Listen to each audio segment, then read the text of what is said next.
Mano nyokro mga juang kamora mara mentira kautul makende marwake chinro mar Duond Onagi mwake lunikacha wangu yuma chunyo nagi TV kwa kelo kacha dotelo mupo grupo kwa nyokro mga juang kendo kwa gombaka chutho toka uno kabende podwago ero kamano madunga yana ubongo nyakalaga nyasach pologe piny kwa miodi ching matalogo da kamandie mwendo mwecha kwa rom kendo watuwagi kaka udicheng maka uno and Father's Day kamora mara mentire kingene ngama uoro waka utul makenda ka chunyo nagi TV kawa wishi ni Happy Father's Day ne wuone duto te ma pinyge makany krom ga ywang chutho to wuone ma wuke gwenge mag chunyo mag Onagi wakothul maken ma wishi ni Happy Father's Day ka odichieng ma kawuono lak seche gon kande kachiel kod Moluor okil Joshua Nyamori ma beno dhi gogo mbaka kandie kendo dhi nyiso ni gie sani to Kisumu ni kama Nade en wasebedo kode kacha chien kacha kendo no nyiso wani Kisumu osebedo kanitie kama rach te gigo mabende samoro ok dhi e yono makare wan kode kande kotoko dhi go mbaka kodwe nyiso ni to chalo nade osewuotho kuonde mopogore opogore kuonde mag ohala jua kali sector ose lemo gwenge mopogore opogore krom ga nyiso ni to fundings mage chalo nade to jopiny wacho nango tango matimre tango monongo bene timo kitimane chunyo nagi TV kama tae chenro enan Steve James aka Nyakwa Nyaronyo 1 tarik en tarik proga chiel do mara uchiel igana rio kod prero kod auchiel akautul makene marwakini irio nade Ario maber udo funyu amoso ni o saureuru amoso joka nyanam kama magintie amoro mar yudo thuolo mar biro mondo wago mbaka gi jothurwa kendo.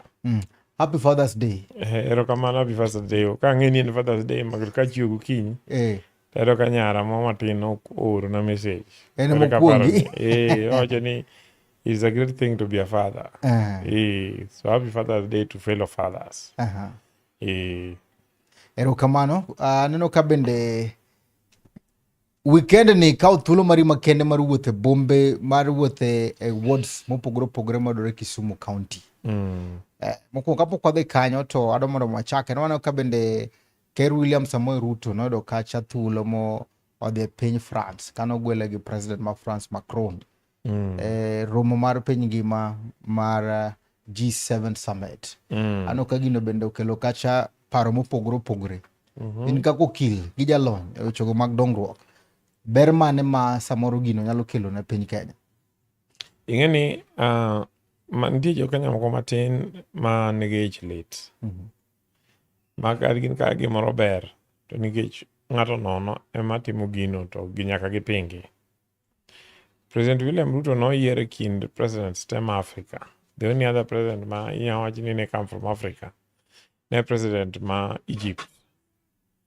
To ne gin ji abiriyo kende mpogore maonge G7 manoluongi kaka guests mag jo G7 mondo dhi kanyo. So for pinje madongo motegno kiuchumi kendo military mondo no invite our President William Ruto mondo dhi olos kodgi ne en honor not only to William Ruto but to Kenya and also Africa.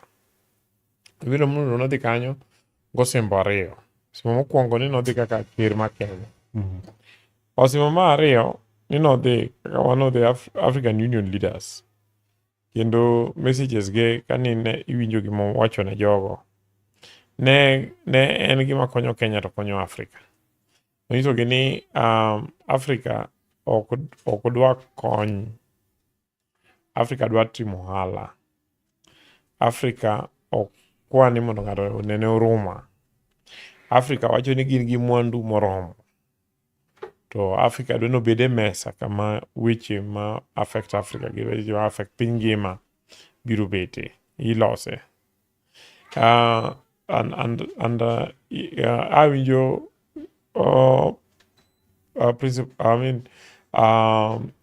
Honorable Davadi kanyo loso nyoro ko explain gima noneno. Wacho ni nyo ene room no to oneno ka ji loso to Trump olinga. To sama Trump oneno ka President William Ruto wacho ni yes, I like that. Nikech nyo edo ka athira wich. Manyo William Ruto dhigo kocha. En athira wich mamalo. Aiso ge nyaka lock the international financing system mondo work even for the third world. The third world is not going there to look for alms. Third world is going to trade with the world, and the third world nigi opportunities and resources ma the other parts of the world nigo. Guru kagin gi pesa to wanon gi resources go bidru piny wanene ni ng'ama wanyatimo. So I'm very proud of President William Ruto. He made Kenya proud, he made Africa proud. Because most of the time, Jowaka the organization makama to get the kagidi kwecho. President yoko di kwecho. Yeah. Mano en gima bende dhi mulo Kenya direct kata mana weche go mag dongruok. Yeah. Nitie ng'eni meeting matimra manyotimore France ni ne en a continuation of meeting manotimore Nairobi ka. During meeting manotimore Nairobi ka manyogi they conclude some of them in France. Ing'eni ne France no gi development partners man gibiro go no commit mondo gimi Africa almost 23 billion euros in terms of investments. And out of those, 170 million euros ne Kenya, gikembe mag Kenya, or sign gikembe mag France. Okay? So, and mago ndi areas mag manufacturing, areas mag agriculture, areas mag gero infrastructure, and so on. So, kanyo gi this France, benyo gi medo, entrenching some of the things which I could discuss and new ones.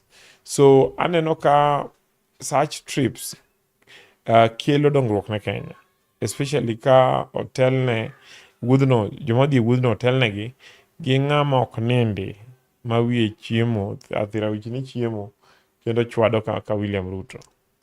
Penyo mana penjo achiel kato walok tango wadhi Kisumu County. Nani temo neno kaka bende reactions mag oganda gi paro magitemo golo chalo. Jomoko ne wacho ni achiel kuom gimomiyo samoro koro President Ruto no yudo thuolo mar dhi G7 Summit kachacha en ni mano koro uso mwandu mag piny. Alafu mar ariyo Africa continent moingo mang'eny kuom pinje mag Africa notamore wechego mag Ebola to President Ruto to noyie mondo gino bikani. Koro mago gin achiel kuom gik mane nyalo miyo invitation mar President William Ruto mondo dhi e G7 Summit no tim ka wach Ebola pok owuok. But secondly, resources miwacho ni wan go, especially minerals, isebedo kiuso gi nyaka nini. President William Ruto moko chako uso gi.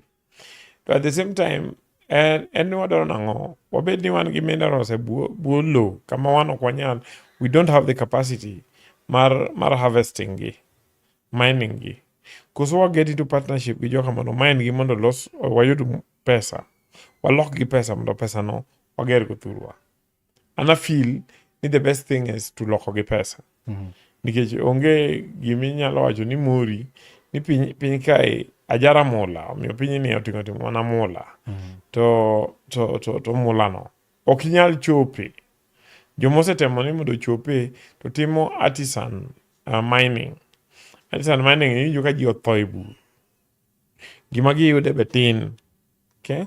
So it is through that President William nowacho ni wabro uso minerals, to wabro uso assets ma are not strategic. To kwa uso kita mwandu mwayudo kuondego, wabro tiyogo, wabro kita infrastructure.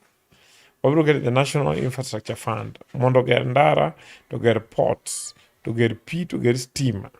Okay? So, ana kane any mistake ma President William Ruto otimo. In fact, it is very much in line with our development plans. Finance bill, soma na machiegni kandie. Gino ma achiel kuom bende reaction mowuok kacha en ni taxation moketi ne mwandu ma bende koro igamo oko momedne. Onge taxation momedi, taxation goes ga bedo. Ana feel mana ni jowa moko era propaganda for no propaganda. Adwa encourage ng'ata ma poni doubt mano. Dhie Facebook odhi osom an article mondik gi ng'ato ni Professor Vincent Okothongore, mano ne japuonjna, to sani en professor and en a tax expert. Nosetiyo KRA mochopo mobedo commissioner kapok retired into Punji University. Ondiko a very strong article on showing ni the budget manyo President William Ruto golo through John Mbadi is the best that we could have in the circumstances. Yeah. Erokamano Kisumu County miwani to iwuotho machalo nade gwenge ma. Nyocha biro ka chieng' ing'eni Kisumu ni en dala. Kisumu ni en pacho. Kisumu ni nyumbani. So nyocha biro ka chieng' tich abich to nabiro specifically nabiro on listening tour. So listening tour chieng' mokwongo nadhi Nyamori. Mawinjo gima jo Nyamori wacho. Ng'e Nyamori kuno ema ne wuora onyuole. To ka Nyamori chieng' tich ariyo na wuok chieng' tich abich no na udhi e bunga maromo gi kijende bunga ka gidwa dhi neno bol. Ma wago mbaka ayawegi ka gineno bol. Winjo gima jo bunga wacho. The following day nyadhi Nyamlori kanyo nyayudo johala ma ne county timo muko ma ane mana tere court ma no stop county from muko gi. Awuok kanyo nyadhi Shauri Moyo kama nyadhi ayude Shauri Moyo kanyo madonge kapok odhi Manyata. Ayudo nyithindo matindo mago mpira and from different estates. And I was so encouraged, actually, this is what we need to do. But the other thing when you were discussing was their complaint ni kundi manone kubeni go mpira jinyo grab mo gere gorofa. And new committee ni we will work with them to ensure ni those facilities odugo ni jopiny. Kangata no ka gorofa ogere playground to bro chwene no ting gorofa no dhigo. Abange no to jari ga dhi Kibos ingeni wanubi ma Kibos ka gin clans ga. Na represent ge kane county dwan mondo dargi. County to kod National Railway Corporation. Adnyo wago kod mbaka kama case gi ochope ka briefly kama chiko gi ochope Supreme Court. And at the same time awinjo pach gi on gik ma giparo ni sirkal onego timre. To at the same time problems ma gin go. Now kawuono achiew okinyi tadhi Jua Kali. So adhi Jua Kali tayudo Jua Kali manitie to wago mana mbaka mondo awinj gik matimore Jua Kali. Tadhi Jua Kali are equally in distress. Miyudo ni one otogoro ma ji donjo go Jua Kali duong'. To ma ji nyawuok go Jua Kali tin. So kijende medo mana donjo Jua Kali. So Jua Kali sani is congested. Oknya provide for all of them. So ido ka jubiro to girito the whole day modok out makata nduru. Okay? Gidwa githo gi kech. So but as that is happening, no one is thinking of what to do to improve the Jua Kali, to reorganize it, mondo absorb jimangi, and to ensure ni gi support can gi empower Jua Kali manormal. So at the same time agi yuak na weche mag insecurity.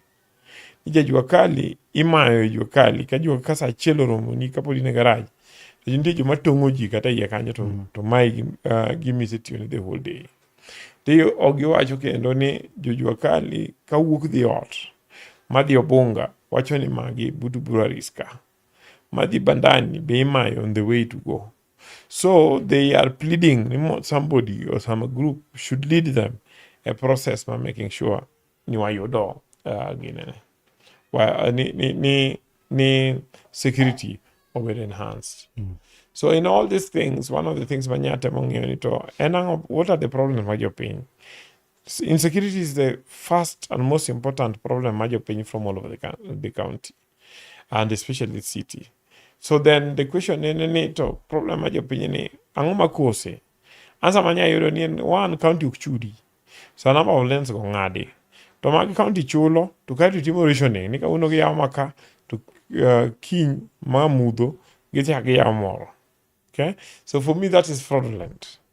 And that is why nacha ndiko negi Thursday kenyisha chako consult gi jopiny previously. Taizo gani jo county wan kaka jopiny under movement mwachako miluongo ni Kisumu Rise. Wadoro ni do explain noa nito kombe mag we explain noa nito teche mage mano losi to no losi gi pesa mane ke jana bo no losi gi dona funding Tang'o miyo techegi ok ti. Be usechulo bill? Koso maintenance mutamo utimo. Ka ginyalo timo mano, then gi explain money to how are they going to restore electricity in the short run. And if that is not possible, then we will go to the next stage. And one of the next stages more parallel with the file a constitutional petition in the court to try and call out the county government to do its work. Yeah. Barua mane ndiko cha neno ka miyo gi kacha ultimatum achiel kuom plea mabende nitero kacha ne miyo gi kacha 48 hours. Komoro kacha bende nochako miyo gi kacha 7 days. Yes. Then 21 days. Yeah. Thursday nyaka kawuono 2 days, 48 hours osekalo. Any response? They have not responded. But we are not worried because this is how they behave. And money attitude magi approach go service majopin.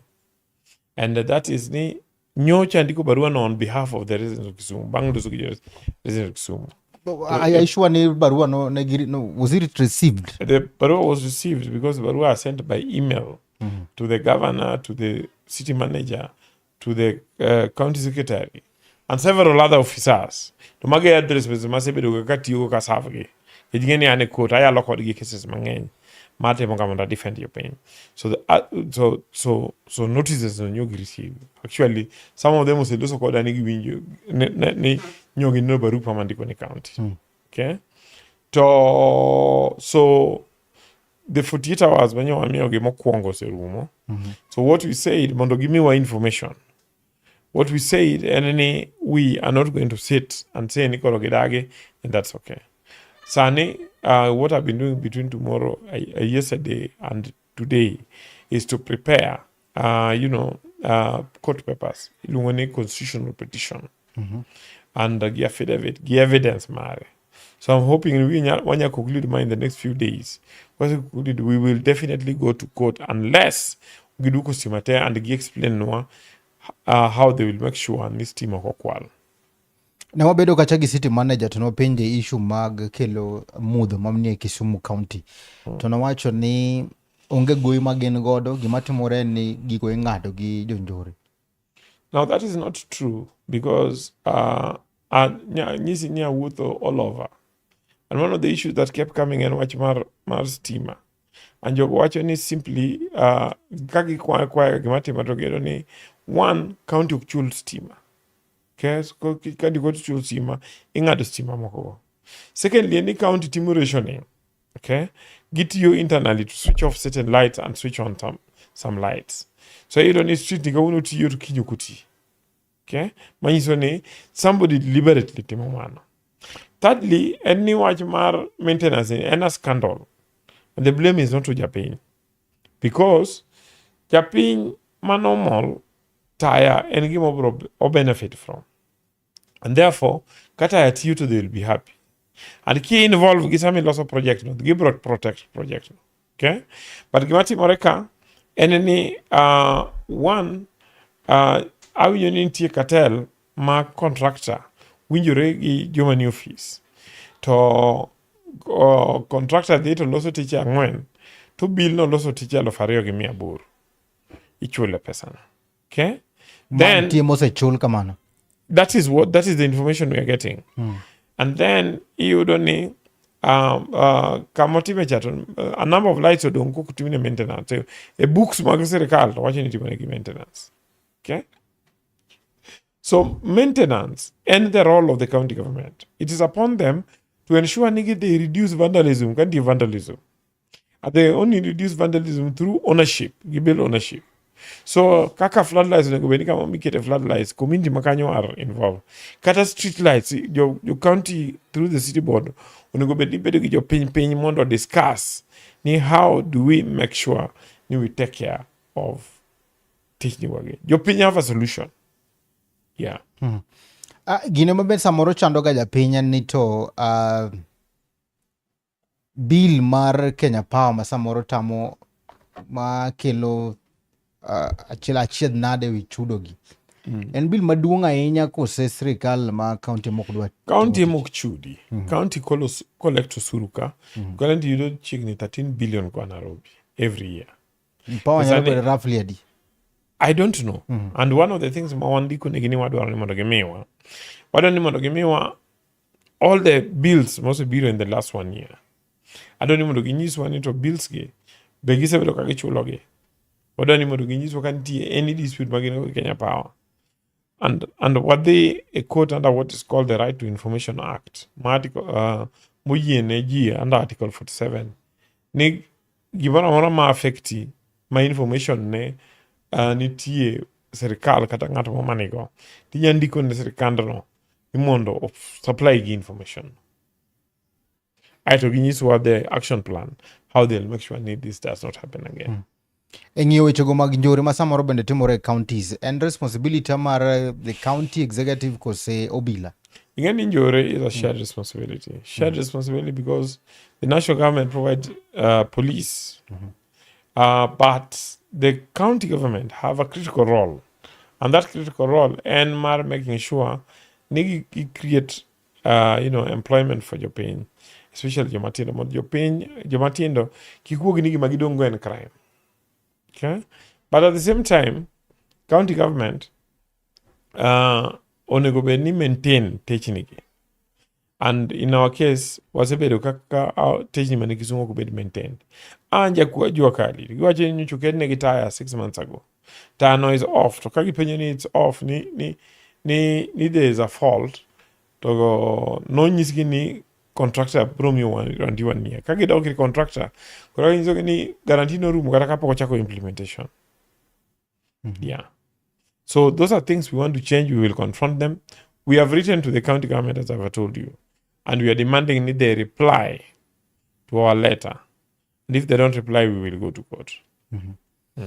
Achiel kuom achiedh nade mabende samoro do kuom japiny mopogore gi njore mabende gineno ni thiro dongruok margi Kisumu County en mane?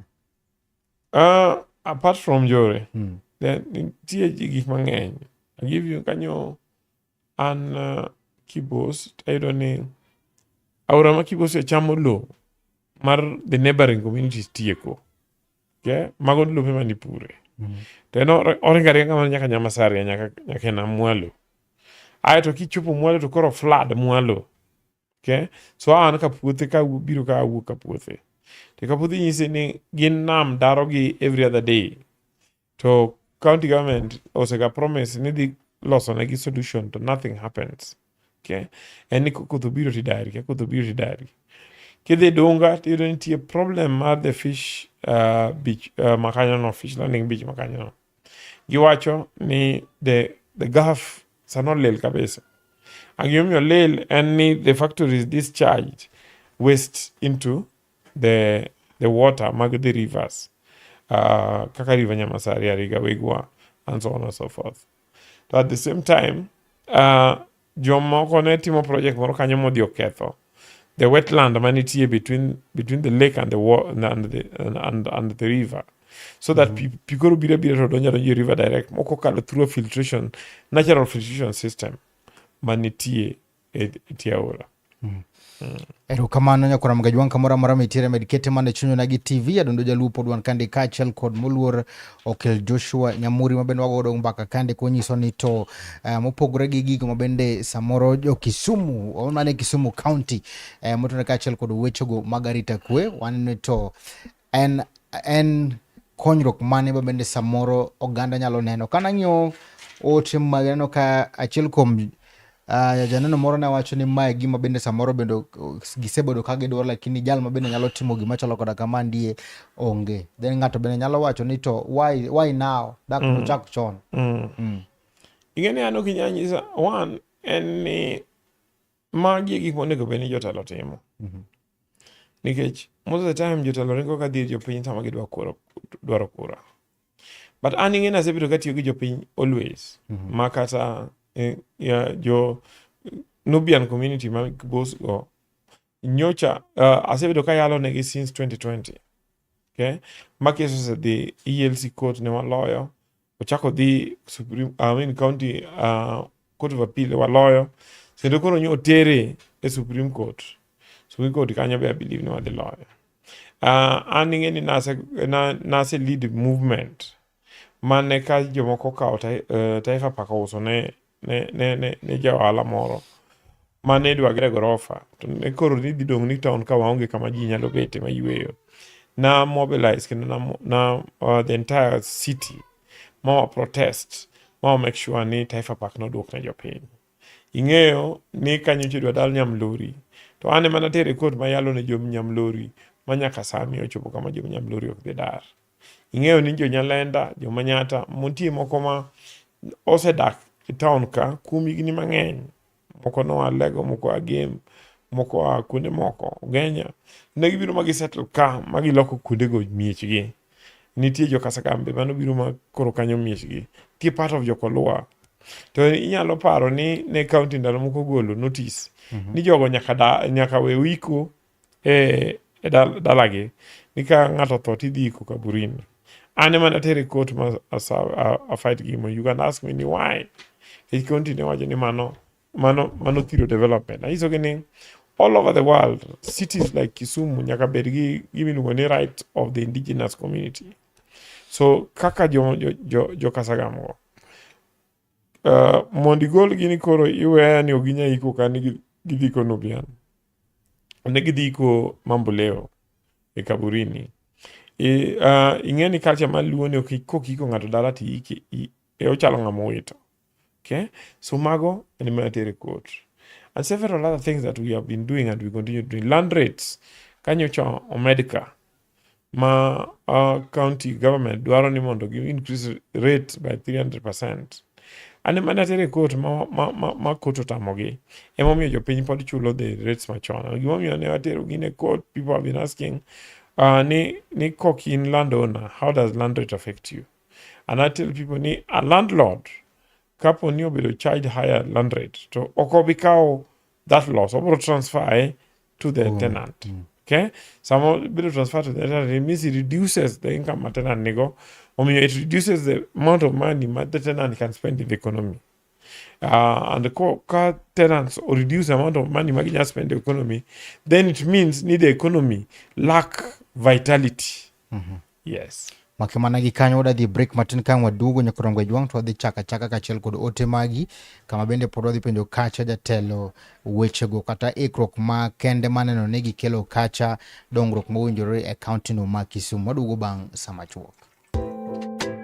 Ma en Duond Onagi.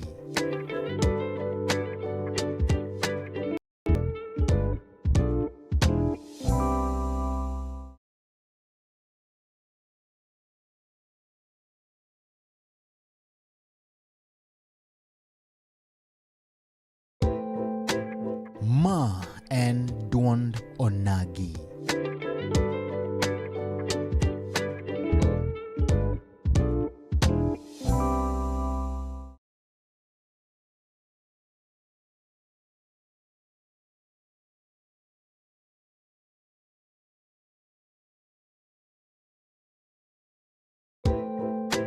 Ma en Duond Onagi.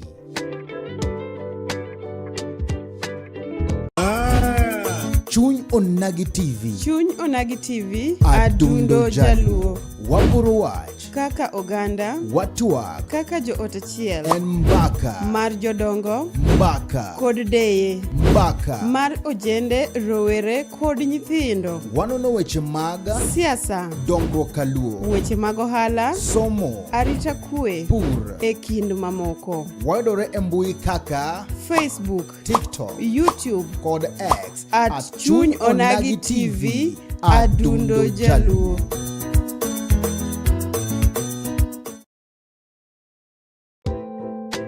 Ma en Duond Onagi.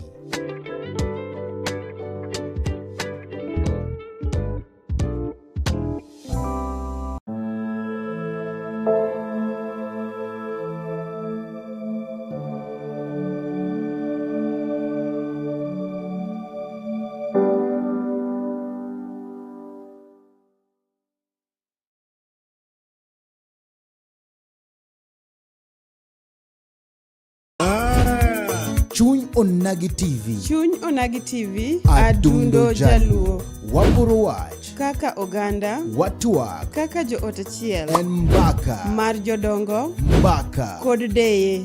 mbaka mar ojende, rowere kod nyithindo. Wanono weche mag Siasa, dongruok kaluo, weche mag ohala, somo, arita kwe, pur, e kind mamoko. wayudore e mbui kaka Facebook, TikTok, YouTube kod X at Chuny Onagi TV, Adundo Jaluo.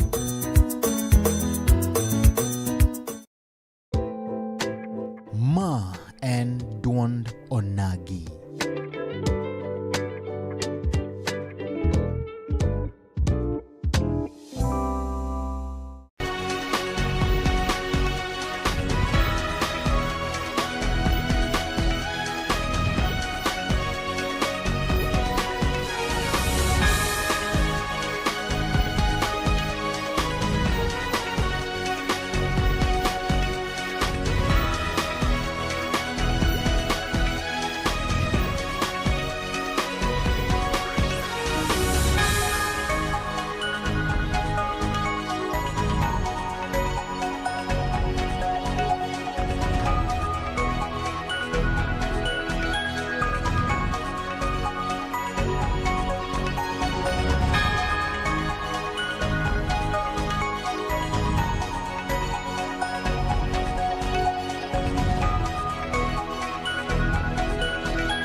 Machiegni kendo nyakorom gajwang' e chenrono mar Duond Onagi telo mar ariyo telo mogik kama pod wago mbaka kande kaachiel kod Moluor okil Joshua Nyamori nyakorom gajwang' ka bende wuok kacha maneno ni to midhierni ma bende oganda kata mana jodak ma Kisumu kale chalo nade.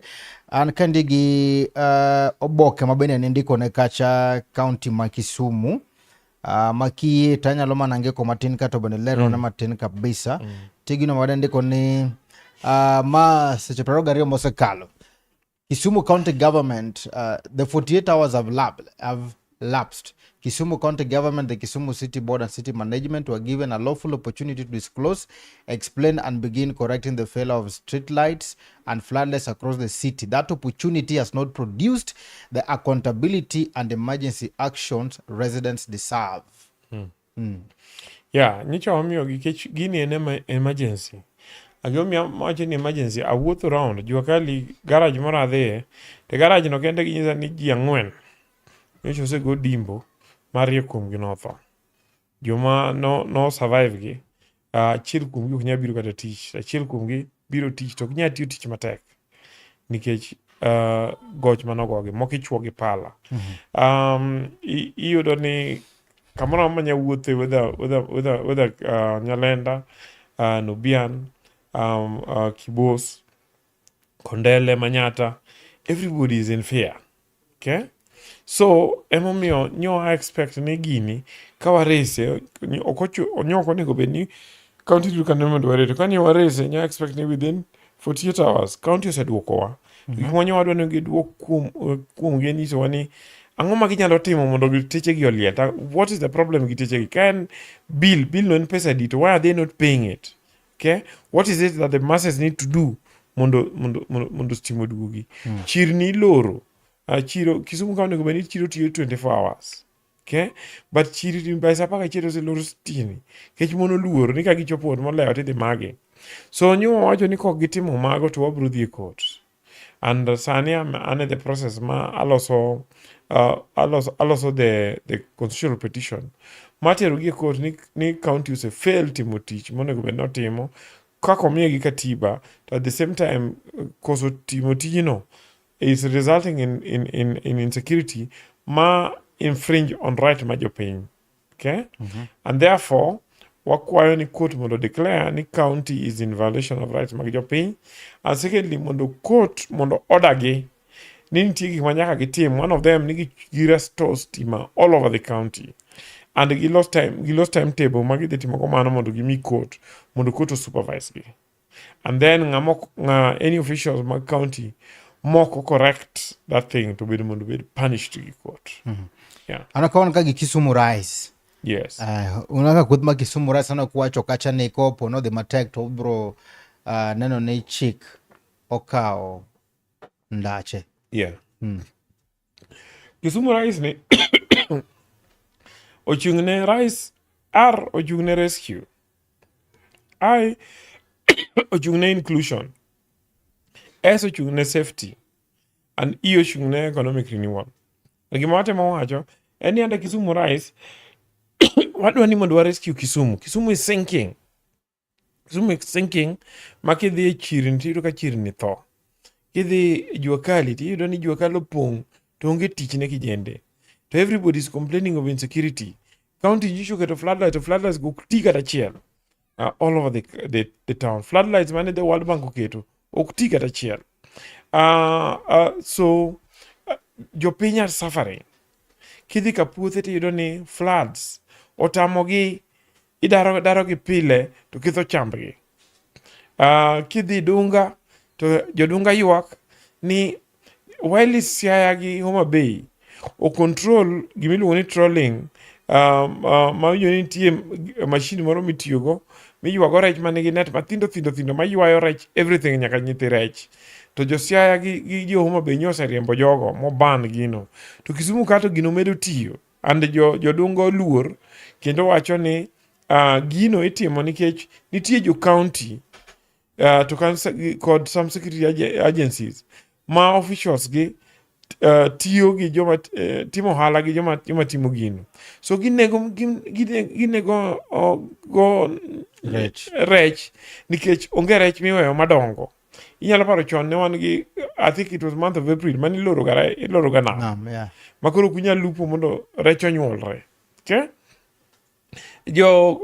So because this cannot happen, we have decided we have to go to court, because court is the last temple maja penya dhi ywagre kakoro serikal ma negi yiero kaka county government ma Kisumu ok winjgi. And then a city ka wan gi imiluongo ni city board. City board ni onego bed ni en the interface between county to god jopiny. Onego bed ni or convene meetings regularly gi jopiny mondo winj issues. Buche mineno ka nagoyo ka wuth around the city gi gin buche monego bed ni city board ema go buche go gi city manager.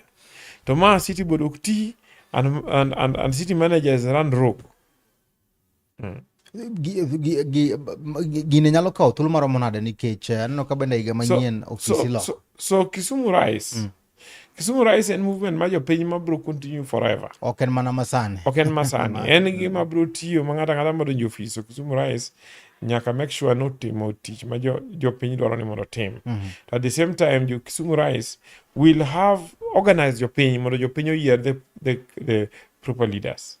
But for now, give focus on putting pressure mondo needs mag jopiny mondo bed resolve. Chirni mondo losi, stima mondo chiu, ndara mondo losi, floods mondo otieki, pi mondo otere to the neighborhoods, health services mondo bed provided. Okay? Because mago gin ratiro mag jopiny, and we cannot have a city ma services or collapse to pod waluongo ni city. Jomoko be wuoro gimomiyo investment ok nyal biro Kisumu. It is simply because almost all the investment or services monego bed ni bedo offered gi county government have collapsed. Unfortunately, local authorities ma people thought ni would be weaker were providing better services than gima county government nyatimo sani. Yeah. Chirni ne ler. Streets ne ler. Nigo suna Dukara sana no ka iwe town maler kabisa. Town iwe streets adek i town. Ogingo Dinga Street, Angawa Street, Gijomo Kenyatta Highway, aito Yumadhi Airport. Okay? Where else? Iseringo ikalo bus stage, kaka town olel. Gitaka kobedo heaped everywhere. Okay? Na adhi kawuono Taifa Park mane wagore ne mwaduoko. Kane jo cartels no se uso. Ne jo ohala moro. Ado ka Taifa Park oluor gi taka. Kama onego bed ni jopiny ywe, monego bed ni lum ler. To kanyo ne wapidho lumno, mane wapidho yiende. Ma yiende dongo malich, monego bed ni lum be ibeto tiole pi mobed mayom. But what is happening? They are all filthy. Bier ringoro jalenda ine kaka ringoro olil. Wuothe Manyata mondi ne ka Manyata Obunga Migosi Nyawita gino lil.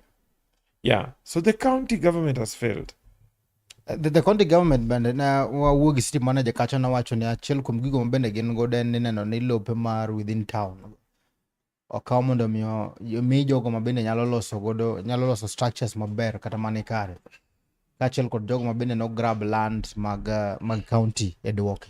Abala gi jogego are cartels. And awacho ni chieng' luonge ka mondo anyise. Because ka Nyong'o donjo, to Nyong'o no appoint a task force mano dhi mo investigate ni mondo yud lope mokwal. Report no gidagi golo nyaka sani. Because gitiyo gi report no to kwalo lo. Okay? Lope ma gikwalo go ema giuso. E pesa mar siasa mineno kirengo go kae gi kacha. Okay? The question is, why don't they publish report ma the task force mar ginene mar lope mokwal? Why na nyocha ndiko negi ni adwani mondo gimiwa report mar ute institutional houses. Kech institutional houses gin ute manoger mondo staff mag county mondo ne gin staff mag municipal mokwongo, but now staff mag county. To gigi ute gi jo kao to ochalo nyang' motho mi ng'ato ka ng'ato chadho mare to wuok dhigo. Anyoni ji okawre omiyore leases ma 60 years 70 years to ng'eny jogo ok ti kata county. Okay? Gina ni gin osiepe gi wede gi joma miyo county gi city officials pesa. Yeah. So that one I also wrote to them. They need to give us the list mar ute county te to gi jomo dak eigi to gi terms ma jogo dago eigi. Kech imi list mar 60 years e ot Milimani mar bedroom ang'wen to ni ichulo siling 6,000 siling 7,000. Okay? Mano ngamo mi lo nono. Yeah. So we will get there. We'll just mobilize your opinion. Mi wacho ni Kisumu rise. Gima chiel mabende nwayudo en ni stimada neno samoro kine gima kaka Kisumu ler. One of the cleanest city in East Africa. Wacho gi Africa mangima. Wawuok kodi ka sani ka tieko. Ang'o momiyo bedo ni matek maneno ber ma Kisumu. Adwani wawuok kodi ka tieko kae mondo wadhi Kibuye. Mondo nyisa nang'a ler Kibuye. Aito mondo wadhi kodi Taifa Park. Kaka Taifa Park gokinyi. Ine kaka takataka oluoro Taifa Park. Aito wawuodhi kodi Nyalenda wadhi Ring Road. Okay? But Nyaurika. Aito jai ka dhi but Western. Ine kama skipo nego bede mikete takataka. Skipo pong ma takataka koro witoko. Kude moko to skip koro kill. Okay? So what are they talking about? The city is rotten. The city is insecure. The city is in darkness. We can't tolerate it any further. One of the residents, we have to call them out. And if they don't change, we have to push them. And as you see, we are court. As you see, we will apply all means. Karakapo ni bro duoko wa ng'anyo. To wanyalo ng'anyo ne wach mar insecurity, wach mar city molil, wach mar, chirni manjo joge interfere go, wach mar floods. Floods, why should it be ni 2 kilometers from town? Okay? Kaputhen less than 2 kilometers from town. From office governor. Nika kotho chumatin to Kaputhe nyaka flood. And you see, that's where I called out Nyong'o when they implemented a project, Mar World Bank. Manoke to go Kabros town. I told him, are Kabros our priorities? Priorities is in drainage. And drainage not in the CBD, but in the neighborhoods. Okay? But what did they do? They did the Kabros. They sent away the informal sector. And give your pinkoro tagore gukuchu. Your gangs are there. Okay? And no steamer, no pee. It's a complete mess. And I believe it is because the people in those offices don't really understand what their job is. Yeah. A city manager's job is not enforcement. It's an enforcement officer. City manager's job is a strategic office where you should be thinking of the economy. You should be thinking of urban planning and development. You should be thinking of drainage. You should be thinking of solid waste management and thinking of them at a higher level, not operational level. Okay, non-operational office. Yeah. Erokamano nyakora mgajwang medikete mane chunyo nagi TV katieko to nitiere gino mabende nwa gomba kakache na weche gumotenore kaachiel kod contractors mabende samoro imiyo tije mag tenda kata mag Kisumu County. Gino manwa yudo en ni nitiere contractors ma iluongo ni briefcase contractors maonge capacity matimo tich mabende samoro imiyogi. Mano en adier mabe samoro thiro dongruok mag it is true, and it is because the entire governance system is collapsed. Okay, because contractor konego bed ni contractor ma briefcase yudo tich nikech process ma procurement kiluwo chik to nego bed ni apart from paperwork ma gikelo ma bed evaluated, and there's a technical team monego bed ni evaluate to chako evaluate the financial proposals. Nitie a requirement in procurement nyaka then udhi utim due diligence mondo make sure ni gima jogi nyondiko e karatas ni e gima nitie ground. For instance, ng'ato hizi nodwa gero ndara to onge kata tinga, onge kata jembe, gima en go en briefcase to ni en contractor ma gero ndara. Okay, so ng'ato dwa gero hospital, ng'ato dwa gero school to manyisa bedo ni achiel kuom achiedh nade ma Kisumu County nego en ni jogo memiyo contracts o gin jok manyalo. Yes, and it is because contracts go ichiwo to joma tiyo e county kata osiepe joma tiyo e county. Yo county wegi ma gin kembe ma gin gi contractors. Okay? Joma tiyo gi jotelo mag county. Or giketo wedegi, mondgi, nyithindgi. And jogi wigi okuodi. They have no shame.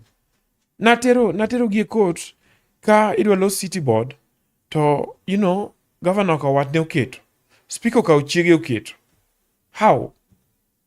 Speaker chako dhi obedo, speaker ne emo chako dhi obedo committee ma puodho jogi.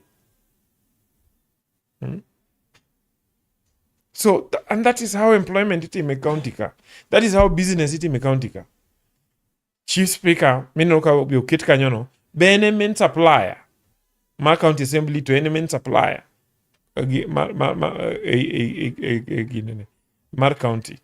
So it is rotten. It's completely rotten. And unfortunately, kiloso gi jopiny understand this. And then jopiny cho wore ngama bro konyogi.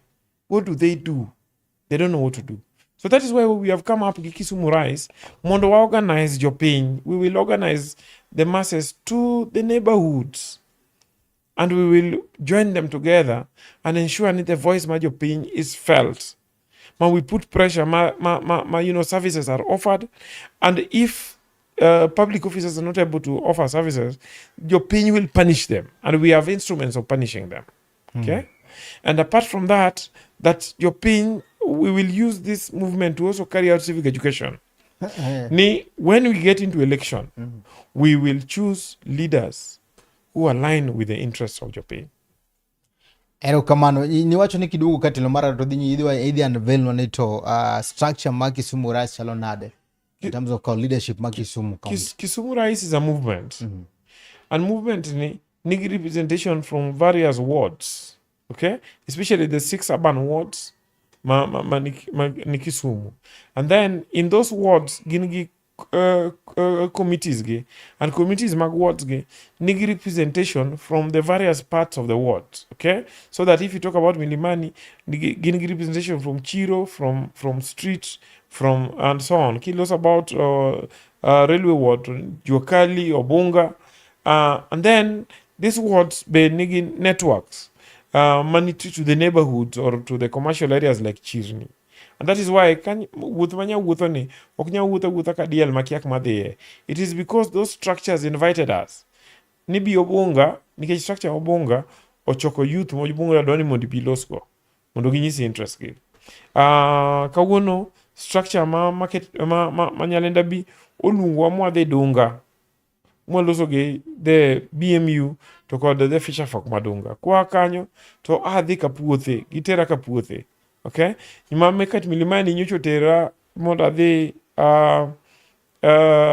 Nyamori, And then ma ginene ma railway ward because kiny kawuono otera mondo adhi alos gi jo kali. So it's a network that is spread all over.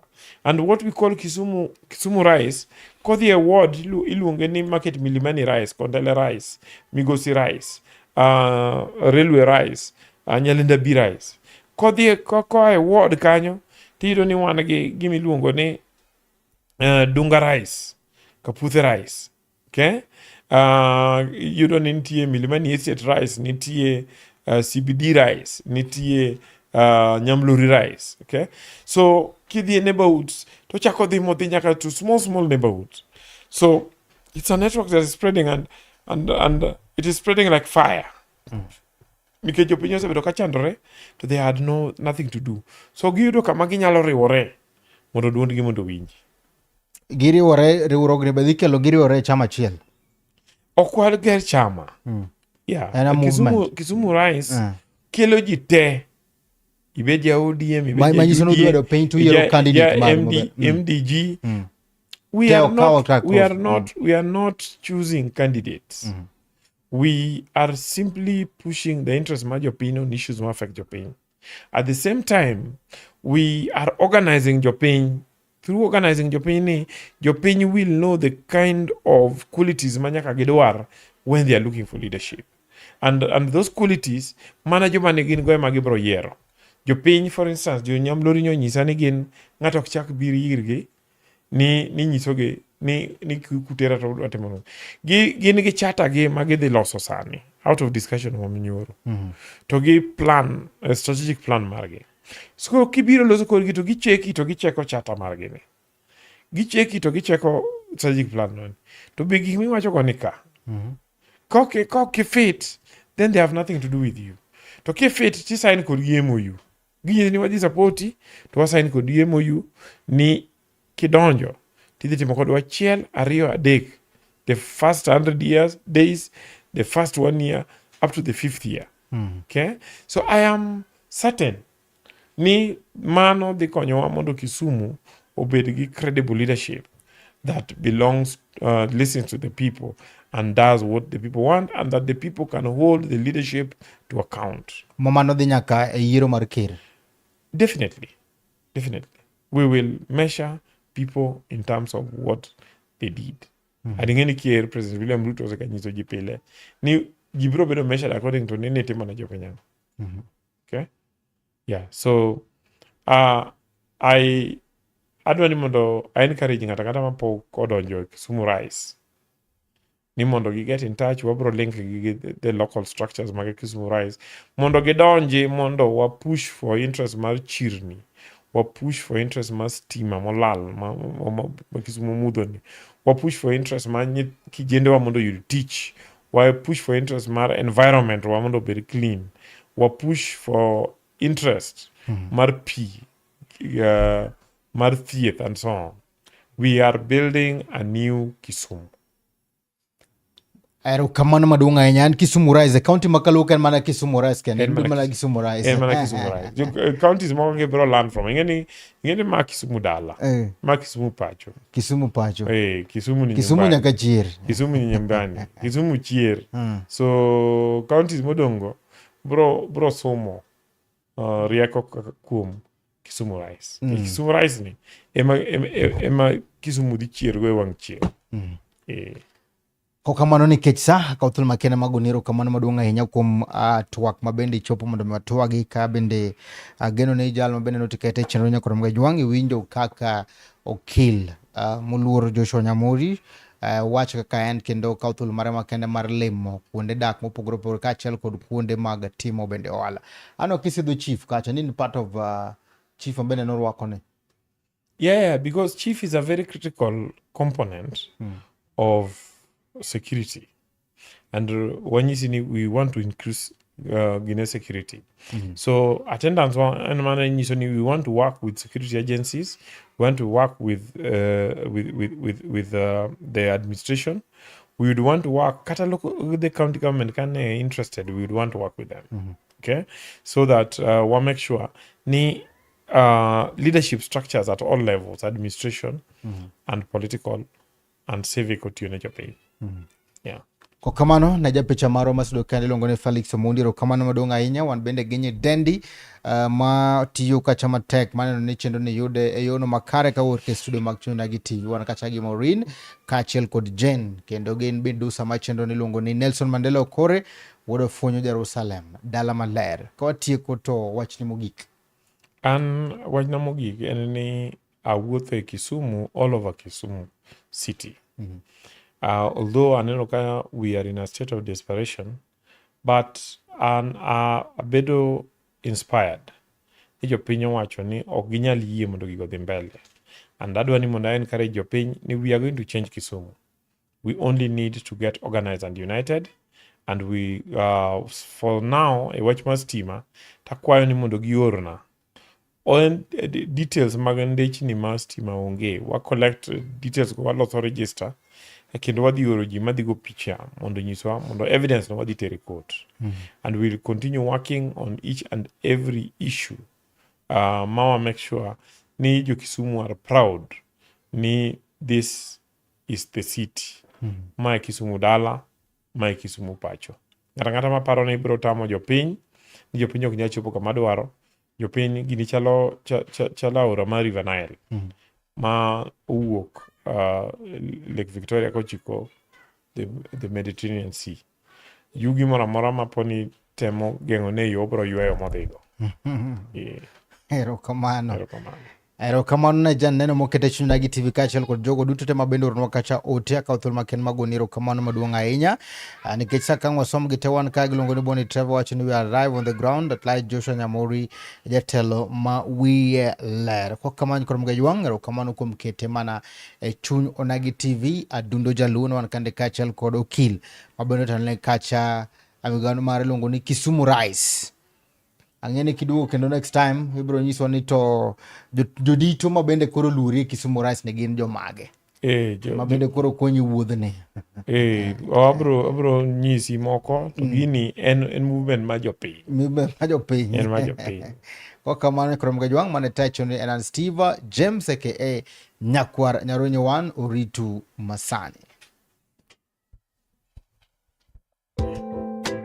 Ma en Duond Onagi.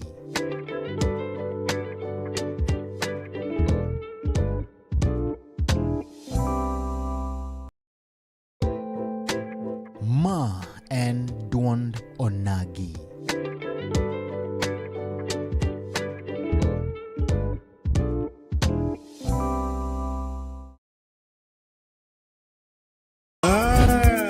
Duond Onagi TV. Duond Onagi TV adundo jaluo.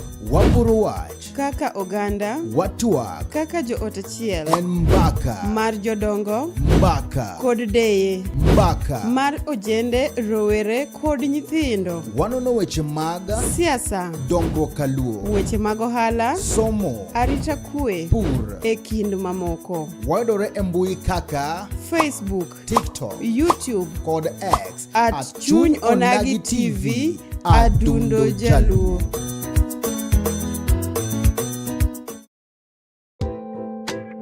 Ma en Duond Onagi.